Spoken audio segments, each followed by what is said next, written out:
ढोल एक वाद्य यंत्र है। गंवार का मतलब अशिक्षित से है, शूद्र का मतलब श्रमिक वर्ग से है, किसी जाति विशेष से नहीं है। आगे की कार्रवाई करते हैं तब समुद्र खड़ा होता है और भगवान राम के सामने फिर कहता है, महोदय ये वही पंक्ति है, प्रभु भल कीन मोई सिक दिन है, मर्यादा पुनि तुम्हारे कीन है। ढोल गंवार शूद्र पशुरानी सकल ताड़न के अधिकारी। नमस्कार, मैं आशीष कुमार स्वागत करता हूं आपको अपने YouTube चैनल उड़ान आपकी पर। दोस्तों, रामचरितमानस में सुंदरकांड में एक चौपाई है, ढोल गंवार शूद्र पशुनारी सकल ताड़ना के अधिकारी। दोस्तों, आखिर इसका सही मतलब क्या है, इस पर हम लड़ते क्यों हैं आपस में, हम आपको इसका सही मतलब समझाते हैं कि आखिर ताड़ना का मतलब क्या है। दोस्तों, ढोल के सामने अगर आप हाथ जोड़ेंगे तो ढोल नहीं बजेगी, उसको थपाक देनी पड़ेगी, उसे पीटना पड़ेगा। यहाँ पीटने का मतलब शास्त्रीय अर्थों में है।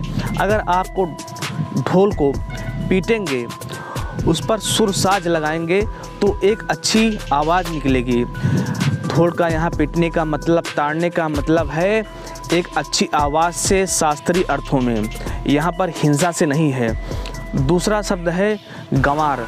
दोस्तों, गंवार वो है जिसकी चेतना मर चुकी है, जो बेवकूफ़ है, जो काम को सही ढंग से नहीं कर पा रहा है।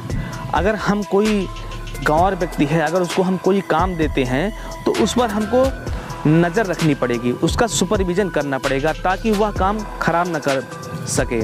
इसलिए यहाँ पर ताड़ने का शब्द हुआ उसका सुपरविज़न करना, उस गंवार व्यक्ति पर नज़र रखना ताकि वह काम खराब न कर सके।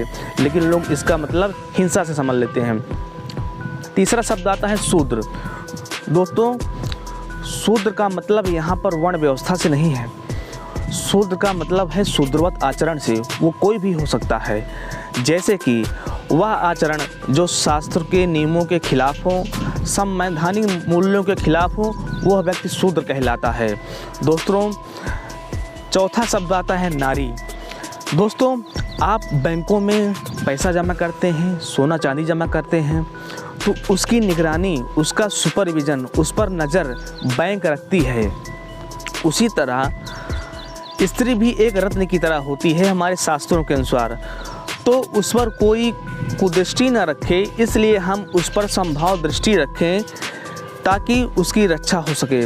यहाँ पर स्त्री के संदर्भ में ताड़ने का शब्द हुआ है कि स्त्री पर नज़र रखना, यानी कि नज़र रखने का तात्पर्य हुआ कि हम उसका प्रोटेक्शन करें, उसकी रक्षा करें। हैरेसमेंट से नहीं है, हिंसा से नहीं है। दोस्तों, लेकिन लोग, बहुत से पॉलिटिशियन वोट बैंक के चक्कर में, ब्राह्मण क्षत्रिय वैश्य शूद्र एक दूसरे को आपस में लड़ाने के चक्कर में इस पर गलत अर्थ निकाल देते हैं, गलत कमेंट कर देते हैं।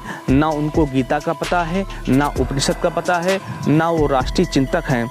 इसलिए दोस्तों, आप लोग यूनिटी रखिए, एक रहिए और चीज़ों का सही अर्थ जानिए कि कौन सी बात किन परिस्थितियों में किन के लिए कही गई है।